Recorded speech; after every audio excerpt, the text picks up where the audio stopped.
Ma belle-mère et mon père partent en lune de miel avec leur fille et me laissent seul, alors je m'assure qu'ils ne reviennent pas dans ma maison. J'ai 22 ans et je suis le propriétaire légal de la maison dans laquelle j'ai grandi, après que ma mère me l'ait léguée. J'ai hérité de cette maison lorsqu'elle est décédée l'année dernière à l'âge de 47 ans d'un AVC. C'était soudain, mais j'ai maintenant trouvé la paix avec cela. Mes parents ont divorcé quand j'avais 7 ans et avaient la garde partagée de moi, donc je passais la moitié du mois avec mon père et l'autre moitié avec ma mère. Je dois dire que j'étais plus proche de ma mère parce qu'elle me comprenait, et mon père, qui avait 50 ans, était toujours un peu trop occupé pour moi. J'avais l'impression de ne jamais avoir son attention complète parce que le travail et les femmes étaient plus importants pour lui. Je ne pense pas qu'il m'ait traité comme une priorité en tant que tel, mais cela m'allait tant que j'avais ma mère. Il y a quelques années, juste après avoir eu 18 ans et commencé l'université, mon père a décidé de déménager à Houston pour le travail, donc nous nous voyons moins souvent et nous nous rencontrions seulement pendant les vacances. Il y a 2 ans, il a présenté sa petite amie de l'époque, Julia, qui avait 38 ans, pour célébrer Noël avec nous. Elle a également amené ses 2 filles âgées de 18 et 16 ans, issues de sa relation précédente avec son petit ami du lycée. Ils ne s'étaient jamais mariés mais s'étaient séparés environ 7 ans avant qu'elle ne commence à sortir avec mon père. C'était une surprise pour nous parce que mon père n'avait jamais présenté de petit ami lors de dîners de famille, mais nous avons donné à Julia et à ses filles l'accueil le plus chaleureux possible et avons fait de notre mieux pour les mettre à l'aise avec nous. C'était une soirée très agréable et je dirais que nous nous entendions tous très bien à l'époque. Même après cela, chaque fois que je parlais à mon père au téléphone, Julia me saluait aussi et elle était très gentille avec moi. Ses filles étaient un peu timides et introverties, donc elles restaient principalement dans leur coin, mais dans l'ensemble, nous avions une bonne relation. Après le décès de ma mère, j'ai découvert qu'elle m'avait laissé la maison. Heureusement, pour une raison quelconque, ma mère avait divisé tous ses biens dans son testament autour de mes 18 ans parce qu'elle aimait toujours planifier à l'avance, même dans des situations morbides comme celle-ci. Quoi qu'il en soit, comme je venais de terminer mes études, j'ai décidé d'emménager et de trouver un emploi qui ne m'obligerait pas à déménager bientôt. Je voulais passer les prochaines années dans la maison de mon enfance, tout simplement parce que c'était mon lieu de confort. Mon père n'était pas très content de la décision de ma mère et s'en est assuré après avoir découvert le testament. Lui et Julia avaient été très gentils et solidaires au moment des funérailles, mais mon père était un peu morose quand il a réalisé qu'il n'allait pas récupérer la maison. Cette maison était celle que mes parents avaient achetée ensemble lorsqu'ils se sont mariés, mais ma mère en avait pris possession lors du divorce. C'était un arrangement équitable parce qu'il s'en est tiré sans payer de pension alimentaire, même si ma mère avait abandonné sa carrière pour rester à la maison et m'élever, afin que mon père puisse se concentrer sur son travail. Donc je pense que garder la maison dans le règlement et laisser mon père partir sans pension alimentaire était tout à fait juste. Elle s'est ensuite rétablie avec l'aide de ses parents et a même veillé à ce que je ne me sente jamais négligé ou sans importance. Elle a bien rempli les 2 rôles, et ça ne me dérangeait pas que mon père soit contrarié de ne pas récupérer la maison. Il n'en parlait pas beaucoup, mais je pouvais dire par son comportement qu'il n'était pas content. À ce moment-là, je m'en fichais, car je pleurais encore ma mère et le fait que mon père soit contrarié par son testament était la dernière de mes préoccupations. Elle lui avait laissé tous ses bijoux de mariage et tous les cadeaux qu'il lui avait offerts, donc cela aurait dû lui suffire. Il est retourné à Houston avec Julia quelques semaines après les funérailles, et depuis lors, je vis ici seul. Cependant, il y a environ 6 mois, mon père m'a dit qu'il était maintenant fiancé à Julia et qu'il voulait se marier là où se trouvait sa maison, donc il allait revenir ici pendant les semaines précédant le mariage, car cela n'avait pas de sens de rester à l'hôtel alors qu'il y avait une maison avec suffisamment de chambres libres. Ses filles étaient également scolarisées à domicile, donc elles n'auraient aucun problème avec les écoles. J'étais d'accord avec lui, donc j'ai accepté de les laisser tous s'installer chez moi et de rester avec moi avant le mariage pour plusieurs raisons. J'étais fatigué de vivre seul et je m'entendais bien avec Julia, donc je ne pensais pas qu'il y avait quoi que ce soit de mal à les laisser vivre avec moi. De plus, mon père m'avait aussi promis de partager toutes les factures avec moi pendant qu'il vivait ici, ce qui signifiait que je n'avais pas à m'inquiéter de dépenser trop non plus. Et donc, ils ont emménagé avec moi il y a environ 1 mois et sont ici depuis. C'était agréable de les avoir ici et je me sentais beaucoup moins seul qu'avant lorsque je vivais seul. Je pensais que je pourrais m'habituer à cela. J'appréhendais même le jour où ils allaient tous partir et retourner à leur vie normale, car cela signifierait que je devrais retourner à ma vie normale seul aussi. Mais il y a 2 semaines, 3 jours avant le mariage, mon père m'a assis et m'a demandé si je serais prêt à les laisser vivre ici en permanence. Je ne m'y attendais pas du tout, mais il m'a expliqué qu'il était revenu ici pour me mettre un peu plus à l'aise avec l'idée de faire partie d'une famille et de vivre avec lui,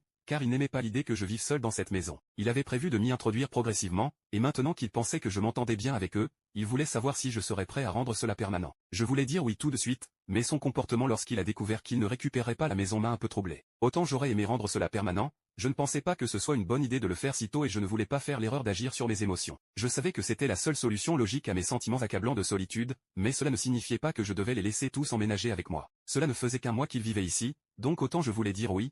J'ai fini par lui dire que j'avais besoin de temps pour y réfléchir. C'était une intuition, mais je savais juste pour une raison quelconque que ce serait mieux pour moi de laisser du temps et de ne pas prendre une décision hâtive. J'ai mis de côté mes sentiments personnels et je lui ai dit que je l'informerais de ma décision après le mariage. Il semblait contrarié, mais il n'a pas insisté sur le sujet. Il y a 10 jours, ils se sont enfin mariés et nous avons passé un bon moment au mariage. Ils devaient rester ici quelques jours de plus après le mariage, puis rentrer chez eux, donc je me préparais à les informer de ma décision, qui était la suivante. Mais avant que je puisse le faire, ils sont tous partis en lune de miel sans même me prévenir. 2 jours après leur mariage, je me suis réveillé complètement seul et tout le monde était parti. Beaucoup de leurs affaires étaient encore chez moi, donc j'ai décidé de passer quelques appels, mais personne n'a répondu pendant un certain temps et je continuais à m'inquiéter. J'avais prévu de leur parler de ma décision ce jour-là même, mais je n'ai même pas pu les joindre pendant des heures. Finalement, vers midi, Julia a répondu et m'a informé tranquillement qu'ils étaient tous partis en lune de miel et qu'ils ne reviendraient pas avant une semaine. J'étais stupéfait parce que je m'attendais évidemment à ce qu'ils m'informent au moins de leur plan avant de partir, même si je n'étais pas inclus. J'étais offensé qu'ils ne me l'aient pas demandé, mais je ne voulais pas être mesquin, donc j'ai commencé par demander pourquoi personne ne m'avait informé de tout cela, et elle m'a donné une pauvre excuse en disant qu'ils avaient oublié de me le dire, mais elle m'a dit de ne pas m'inquiéter car ils reviendraient bientôt. J'ai essayé d'expliquer que ce n'était pas du tout la question, et que mon problème était qu'ils étaient simplement partis sans un mot ou même un au revoir, et que c'était impoli de leur part. J'ai dit que je voulais parler à mon père, mais elle m'a dit qu'il était occupé à ce moment-là et qu'elle lui ferait savoir que j'avais appelé. À ce moment-là, je ne pouvais plus garder mon calme, donc j'ai dit que je devais leur parler de quelque chose d'important et que je voulais qu'ils le sachent maintenant. Mais elle m'a encore dit de ne pas m'inquiéter et de ne pas m'en faire pour ça. Je pensais que mon père se souciait de moi plus que ça, et je me suis senti comme un idiot de lui avoir permis de rester chez moi. J'ai été très contrarié pendant des jours et je n'ai parlé à personne d'autre après cela, même s'ils ont essayé de m'appeler. J'ai continué à ignorer leurs appels pendant les jours suivants, tout en continuant à penser à ce qu'il fallait faire. Au bout du compte, j'ai réalisé que je ne pouvais plus leur faire confiance et qu'ils ne se souciaient pas vraiment de moi de la manière dont ils prétendaient le faire, surtout avec la manière dont ils m'avaient traité après leur départ. Je me suis donc occupé de la manière dont je voulais résoudre le problème en discutant avec quelques amis, puis j'ai mis en place un plan et j'ai tout exécuté en moins de 2 jours. Comme je suis le propriétaire légal de la maison, je leur ai envoyé une lettre en leur disant que je ne voulais plus qu'ils restent ici, donc je les mettais à la porte. J'ai même fait changer les serrures de la maison en moins de 24 heures et j'ai emballé tout ce qu'ils avaient laissé dans des cartons pour être récupéré plus tard. Lorsque mon père a essayé de m'appeler, je l'ai mis sur liste noire et j'ai tout simplement décidé de ne pas répondre à tous ses appels jusqu'à ce qu'il revienne. Quand il est revenu il y a quelques jours, il a essayé d'entrer, mais n'a pas pu à cause des nouvelles serrures, alors il m'a appelé depuis l'extérieur, mais je ne répondais toujours pas. Il m'a envoyé quelques messages vocaux me demandant de venir déverrouiller les portes, mais j'ai simplement mis le téléphone en mode avion et l'ai ignoré. Je savais qu'ils allaient tous rester dans un hôtel pour la nuit,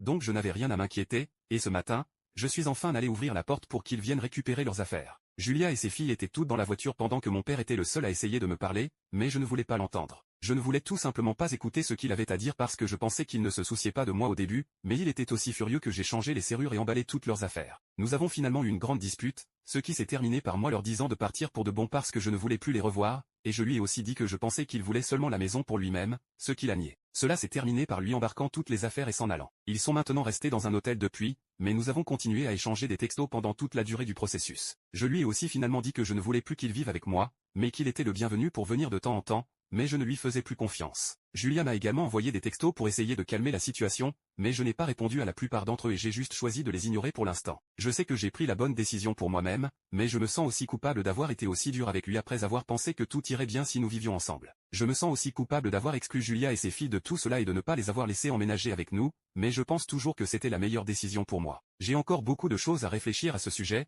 mais je ne suis pas sûr d'avoir pris la meilleure décision. Mon père dit maintenant que je suis allé trop loin, et ma belle-mère essaie toujours de réparer les choses, mais je ne pense pas que ce soit possible de résoudre ce problème maintenant. Ils disent qu'ils ne voulaient pas vraiment rester avec moi si je n'étais pas à l'aise, mais je ne les crois pas. Ma belle-mère veut me parler seule, mais je ne veux pas lui parler pour l'instant parce que j'ai l'impression qu'elle ne fait que profiter de la situation pour tenter de résoudre le problème à sa manière. Elle essaie toujours d'arranger les choses, mais je n'ai pas envie de les arranger pour l'instant. Maintenant, je ne suis plus sûr de ce que je dois faire ou de ce que je dois dire, mais je pense que j'ai fait la meilleure chose pour moi-même, et je ne veux pas revenir en arrière maintenant. Je ne veux plus leur parler, mais je me sens coupable d'avoir été si dur avec eux, surtout avec Julia et ses filles, parce qu'elles ne méritaient probablement pas d'être traitées de cette façon. Mon père n'était pas non plus totalement mauvais, mais je pense qu'il voulait seulement la maison pour lui-même, même si je ne peux pas en être sûr. Mais je pense qu'ils m'ont maltraité en partant sans un mot, et c'est pour ça que je pense que j'ai pris la bonne décision. Que devrais-je faire maintenant?